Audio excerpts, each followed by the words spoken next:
ஒரு ஆண்டர்பிரனராக தொழில் பண்ணுறவர் நீங்கள் என்ன எதிர்பார்க்குறீங்க? டார்கெட் எடுத்துக்கணும், குவாலிட்டி கொடுக்கணும், கஸ்டமர் சர்வீஸ் இம்ப்ரூவ் பண்ணணும்னு நினைக்கிறீங்க. ஆனால் அவங்களுக்குள்ள இருக்கிற இந்த பிரச்சனை திருப்பி வெளில வரும். உங்களாக அவங்க டயர்டாகும். இப்போ இன்டர்னல்ஸ் வந்து பார்த்தீங்கன்னா பொறுப்பெடுத்துக்குவாங்க. இதே இது நீங்கள் எக்ஸ்டர்னல்ஸ் வந்து பார்த்தீங்கன்னா அவங்க ஒரு எக்யூப்மெண்ட் கொடுத்துருக்கீங்கன்னா அதை சரியாக கவனிச்சிக்க மாட்டாங்க. ஒரு நிறுவனத்தில் இந்த மாதிரி 2 விதமான மனிதர்களை பேலன்ஸ் பண்ணக்கூடிய ஒரு பொறுப்பு யாருக்கு இருக்குன்னா ஆண்டர்பிரனருக்கு இருக்கு. ஹலோ, நான் Cholavandan Srinivasan, organisation development consultant.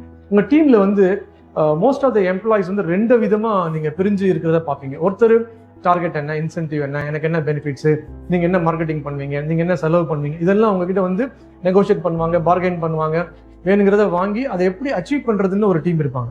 இன்னொருத்தர் வந்து பார்த்தீங்கன்னா, சார் போன வருஷம் இது பண்ணுறதுக்கு ரொம்ப கஷ்டப்பட்டோம், இப்போ இது வேற நீங்கள் அதிகமாக்கியிருக்கீங்கன்னா அவங்க புலம்ப செய்வாங்க. இப்போ உங்களுக்கு வந்து இந்த 2வது பேசினவங்களை பார்த்தா ரொம்ப எரிச்சலாகவும், முதல்ல பேசினவங்க ரொம்ப பிரியமாகவும் இருக்கும். ஏன் இப்படி இருக்காங்க எம்ப்ளாயிஸ்ன்னு உங்களுக்கு ஒரு வருத்தம் இருக்கும். இதை எப்படி நம்ம புரிஞ்சுக்கிறது, எப்படி இதை இம்ப்ரூவ் பண்றது, அதுதான் இந்த வீடியோல பார்க்க போறோம்.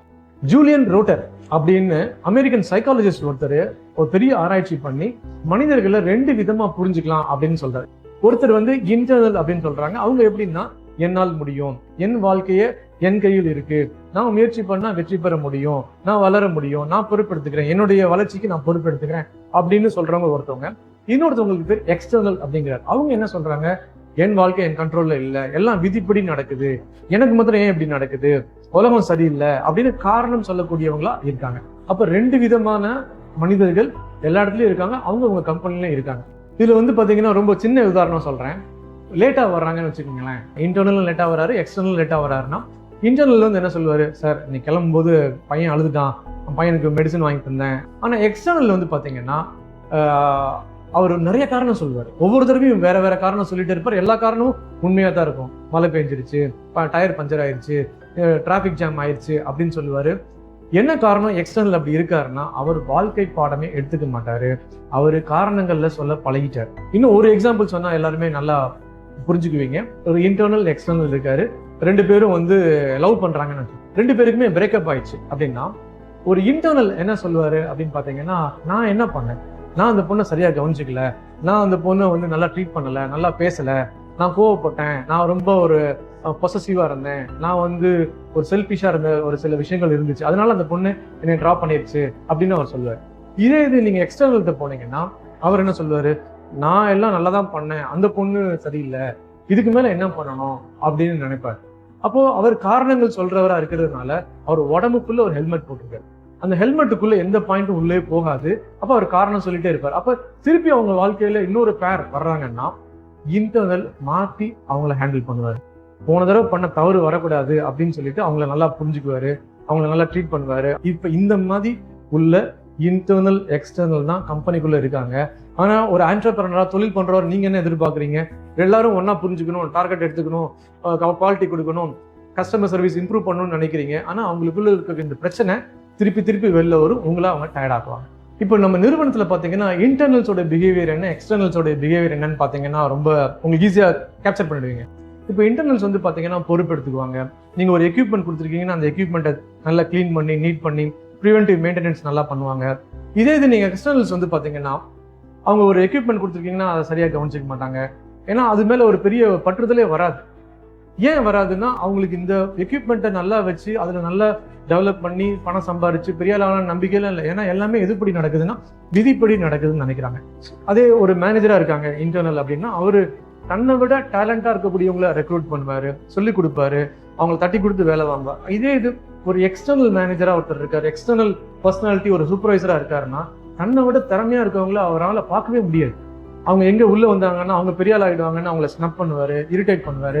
முதல்ல ரெக்ரூட்டே பண்ண மாட்டார், எடுத்தாங்களா இரிட்டேட் பண்ணி அவங்களை அனுப்பிடுவார். ஸோ அதனால ஒரு நிறுவனத்துல இந்த மாதிரி 2 விதமான மனிதர்களை பேலன்ஸ் பண்ணக்கூடிய ஒரு பொறுப்பு யாருக்கு இருக்குன்னா ஆண்டர்பிரனருக்கு இருக்கு. இதுல எப்படி ஏன் அவங்க இப்படி இருக்காங்க, இந்த பர்சனாலிட்டி எங்கிருந்து வருதுன்னா ஒரு பழக்கத்துல இருந்து வருது. எந்த ஃபேமிலியில ஒரு மனிதன் பிறக்கிறானோ அதை வச்சு அவன் இன்டர்னலாகவும் எக்ஸ்டர்னல் ஆயிடுறான். ஒரு ஃபேமிலியில அம்மா அப்பா புலம்பிட்டே இருக்காங்க, நம்மளுடைய அண்ணன் தம்பி பங்காளி ஏமாத்திட்டாங்க, அதனால வாழ்க்கை வந்து ரொம்ப மோசமாயிடுச்சு, நல்லா இருந்தோம் நமக்கு வந்து நேரம் சரியில்லை, அதனால நம்ம ஃபேமிலியில கஷ்டம் வந்துருச்சு, நம்ம நல்லா இருந்தோம் நம்ம சமுதாயத்தையே எல்லாரும் ஒடுக்குறாங்க, இந்த மாதிரி சொல்லி வளர்க்கப்பட்ட ஒரு குழந்தை எக்ஸ்டர்னல் குழந்தையா மாறிட்டு இருக்கு.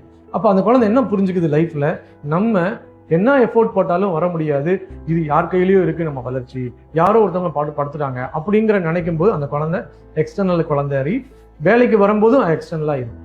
இது எந்த வீட்டில் வந்து நல்லா முயற்சி பண்ணி வேலை பார்த்தா நல்லா வந்துடலாம்ப்பா, அப்பா கஷ்டப்பட்டு நல்லா சம்பாதிச்சாருப்பா, நல்லா சேமிச்சு நம்ம ஃபேமிலியை நல்லா கொண்டு வந்திருக்காருப்பா, இந்த மாதிரி எஃபோர்ட் போட்டா ரிவார்ட் கிடைக்கும்னு எந்த வீட்டில் சொல்லி அந்த பாப்பாவோ அந்த பையனோ எஃபோர்ட் போடும்போது அவனுக்கு ஒரு சாக்லேட்டு, அவனுக்கு ஒரு பேனா, அவனுக்கு ஒரு சைக்கிள் ஏதோ வாங்கி கொடுத்து நல்லா பண்றடா அப்படின்னு என்கரேஜ்மெண்ட் பண்ணும்போது அந்த குழந்தை வந்து ஒரு இன்டர்னல் குழந்தையா அது மாறிடுது, இன்டர்னல் எம்ப்ளாயாவோ இல்லை இன்டர்னல் ஆண்டர்பிரனராவோ அவங்க வந்துருவாங்க. அப்ப வாழ்க்கையில வாழக்கூடிய சூழல்ல இருந்து தான் இந்த ஹேபிட் ஒரு மனிதனுக்கு இன்டர்னலாவோ எக்ஸ்டர்னலாவோ வந்துருக்கு. ஸோ ஒரு ஆண்டர்பிரனர் என்ன செய்யணும் அப்படின்னா, ஆண்டர்பிரனர் நல்ல ஒரு கோல் கொடுக்கணும், ரிவார்ட்ஸ் கொடுக்கணும்.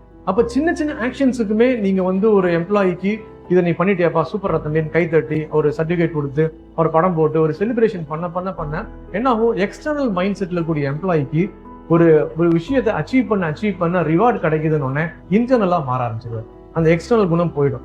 லைஃப் ஒன்றும் அப்படி இல்லையே, நம்ம தாத்தா பாட்டி நம்ம அம்மா அப்பா சொன்ன மாதிரி லைஃப் வந்து ஒன்றும் இந்த மாதிரி நம்மளுடைய கோள்கள் நம்ம கிரகங்களை வச்சு இல்லையே. நம்ம எஃபோர்ட் போட்டா நம்ம வந்துருது, எஃபோர்ட் போட்டா எனக்கு ப்ரமோஷன் கிடைச்சிருச்சு, எஃபோர்ட் போட்டா எனக்கு இன்சென்டிவ் வந்துருச்சு, எஃபோர்ட் போட்டா எனக்கு சேலரி 1ஆம் தேதி வந்துருது. அப்ப அவருக்கு இன்டர்னல் குவாலிட்டி அதிகம், அந்த புலம்பல் வந்து குறைச்சிக்குவார். நல்ல வெற்றி பெற்ற மனிதர்களுடைய சிறந்த புத்தகத்தை நீங்க ரெஃபர் பண்ணி அந்த புத்தகத்தை படிக்கிறதுக்கோ இல்லை இந்த மாதிரி ஆடியோஸ் கேட்கறதுக்கோ நீங்க என்கரேஜ் பண்ணீங்கன்னா இன்டர்னல் குவாலிட்டி அவருக்கு வளர்ந்துடும். நல்ல மென்டார்ஸ், கோச்சஸ், நீங்களே அவருக்கு ஒரு மென்டாரா இருந்து அவரை மோட்டிவேட் பண்ணி அவருக்கு வாழ்க்கையில வந்து எப்படி நடந்துக்கணுங்கிறத நீங்க சொல்லி கொடுத்தீங்கன்னா ஆட்டோமேட்டிக்கா வந்து இன்டர்னல் குவாலிட்டிஸ் அதிகமாயிடும். ஆனா இன்டர்னல்ஸ்க்கு ஒரே ஒரு விஷயம் பிரச்சனை இருக்கு, என்னன்னா பொறுப்பை நிறைய அவங்க எடுத்துக்கிறதுனால நிறைய ஸ்ட்ரெஸ் ஆயிடுவாங்க. நீங்க வந்து 1 கோடி பண்ணணும்னா அவன் 5 கோடி பண்ணலான்னு கை தூக்குவான். சரி 5 கோடி பண்றான்னு நீங்க டார்கெட் கொடுத்துட்டீங்கன்னா வேகமா ஓடி டயர்ட் ஆயிடுவான், நொந்துரு போயிடுவான், தன்னைத்தானே சாட்டையில நிறைய அடிச்சுக்குவாங்க. அவங்கள தட்டி கொடுங்க, ஓவர் கமிட் பண்ணாலும் அவங்கள கொஞ்சம் ஈஸியாக்குங்க. ஸோ நல்ல ஒரு பெஸ்டான ஒரு கம்பெனியை உருவாக்குறதுக்கு இன்டர்னல் எக்ஸ்டர்னலை எப்படி பார்க்கணும் அப்படிங்கிற ஒரு லென்ஸ் உங்களுக்கு இந்த வீடியோவில் ஷேர் பண்ணியிருக்கேன். உங்களுக்கு பிடிச்சிருந்தா இதை கமெண்ட் பண்ணுங்க, ஷேர் பண்ணுங்க. எங்களுடைய சேனலை பாருங்க, P2P கன்சல்டிங் அப்படிங்கிற இந்த யூடியூப் சேனலை சப்ஸ்கிரைப் பண்ணுங்க. உங்க எல்லாருக்கும் என்னுடைய best wishes. Thank you very much.